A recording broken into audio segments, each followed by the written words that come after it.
Hey everyone, it's Romeo from WellTraveledRomeo, and in this video, I'm going to explain how I use AI to help me in my target language, which is Spanish. Now, one of the things that I don't do to learn my language is use an online instructor, but there's a downside to this. The downside is that when you don't have an online instructor or anyone for that matter to help you learn your target language, you don't have anyone to ask about any doubts that you may have. And so what I found is that AI is great at replacing an instructor that you will normally ask a question to. And I'm going to explain that in this video. One of the exercises that I do every morning is I take the book that's on the screen, which is this first grade reading, and it's in English. And I take the first grade readings from this book and I translate them in Spanish. And so I use Google Translate to translate what I see in English into Spanish. And then once I come up with my own translation, I check my translation using the Spanish version of the same first grade book. Now, of course, you can do this with any book that has a English and then a Spanish translation. And so as I go through the book in English and make my translation in Spanish, and I check it in Spanish, I see that there are some inconsistencies in what I would normally use to translate versus the solution. So let me give you an example. This morning, I started on week 3 in this book, and here is the English version of this paragraph, and then here is the Spanish version of this paragraph. As I got to question 3 in English, I translated this sentence, which is which word starts with the same sound as pan, but I did it differently than what was in the actual book. So for example, I translated this sentence as opposed to saying, ¿cuál palabra comienza con el mismo sonido que sartén? I used como sartén. And so once I found that there was a discrepancy, I went to AI and I said, hey, I want to ask this sentence in Spanish, but I don't know whether I should use que or como. And then I gave the AI the sentences that I wanted, and I got a answer. It said, hey, in Spanish, when asking about similarity or manner, such as has the same sound as, you should use que rather than como. And I got my explanation as to like why I should use que versus como. And so now I know. And then I even followed it up with another question. I asked, hey, well, is sonido a noun in this context? And it gave me the answer. It said, yep, sonido is a noun in this context. And so now I understand, okay, I reinforced what I learned about using como versus que in noun comparisons as opposed to using it as if it was an adverb or an adjective. The next example is when I translated this box. It says, where does the text take place? Outside, inside, or on a farm?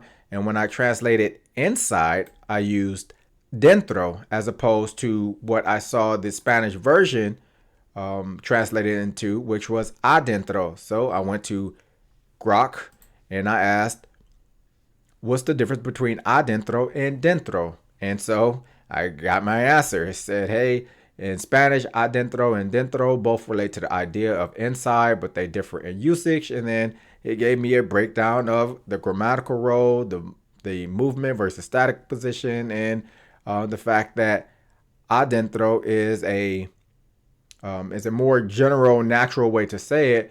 And if you want to use dentro, then it should be used with an actual preposition, and it's a little bit more formal. So that's another question that I asked, and I got my explanation for that. And then the last example that I'll show is the following. So in the translation of this paragraph, I did my translation. It says the sun helps the leaves make food. And AI tore me up on this one because my translation of the sun helps the leaves make food was much different than what the Spanish translation of this sentence was.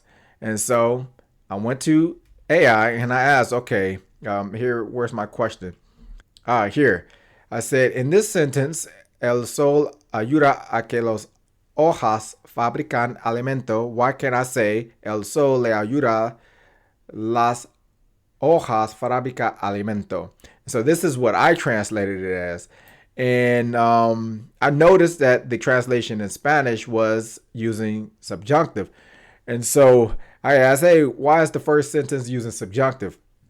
And the AI turned me up. It says, hey, first it explains that it's touching on two grammatical concepts in Spanish, and it broke down exactly why my sentence was incorrect. It says, okay, well, first let's talk about why the first sentence uses the subjunctive, and then it told me exactly why. Okay, ayuda a que, and then it reinforced my knowledge of the subjunctive. But where it got to the meat of it is it told me exactly why I can't translate the sentence that I translated the way I translated. To say, hey, you had the incorrect use of lay, you were missing your preposition, even if you wanted to use lay, your verb error was all, your verb agreement was all messed up, and I didn't have either subjunctive or infinitive, and it finally corrected my idea.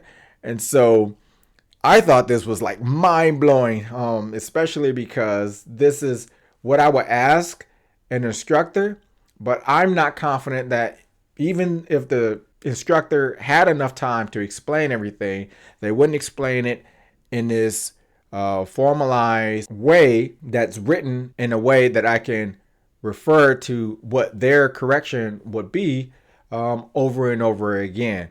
And so I think this is a great use of the tool that you use, whether it is Grok or AI ChatGPT.